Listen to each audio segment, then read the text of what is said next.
Hi friends, இப்போ நம்ம இந்த வீடியோவில் என்ன பார்க்க போகிறோம்னு கேட்டிங்கன்னா, இந்தோனேஷியா நாட்டுடைய நாணயம் பற்றி தான் பார்க்க போகிறோம். இந்த நாணயம் பார்த்திங்கன்னா முதலாக இந்திய நாட்டின் மத்திய வங்கியான பேங்க் ஆஃப் இந்தோனேஷியா மூலம் வெளியிட்டிருக்காங்க. பொதுவாக இந்த 200 ரூபியா காசு அலுமினியம் அல்லது அலுமினியம் பிரான்ச் கலவையால் தயாரிக்கப்படுகிறது. அதனால் இது பார்த்திங்கன்னா லேசான நாணயமாக தான் இருக்கும். முதல் பக்கத்துல பாத்தீங்கன்னா இந்தோனேஷியாவுடைய தேசிய சின்னமான கருடா பெனிசிலியா இருக்கு. மறுபக்கம் பாத்தீங்கன்னா ஒரு தேசிய வீரரோட முகம், அதாவது டாக்டர் டிஜிப்டோ மங்கோனஸ்கிமோ இவர் பேரு. நாணயத்துல பாத்தீங்கன்னா இது தெளிவாவே நம்ம ஜூம் பண்ணி பார்த்தா தெரியுது. இது முதல்ல பாத்தீங்கன்னா 1886 பிறந்த இந்த இந்தோனேஷியாவோட மிகவும் தைரியமான சுதந்திர போராளி இவரு. இவர் ஒரு டாக்டர், மக்கள் தலைவர், டச்சு காலனி ஆட்சிக்கு இவர் குரல் கொடுத்தவர்.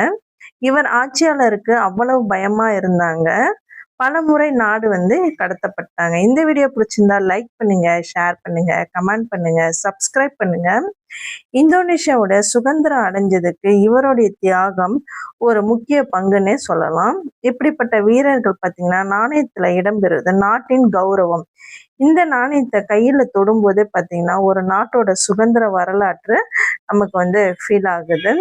இது மட்டும் இல்லாம பாத்தீங்கன்னா இந்த மாதிரி காயின் கலெக்ஷன் பண்றதுக்கு நல்லா இன்னும் நமக்கு நிறைய கிடைச்சிருக்கு. நானும் கலெக்ட் பண்ணிட்டு இருக்கிறேன். இந்த மாதிரி இன்னும் சுவாரஸ்யமான வீடியோ பார்க்கணும்னா என்னுடைய வீடியோவை சப்ஸ்கிரைப் பண்ணுங்க. Okay, bye friends.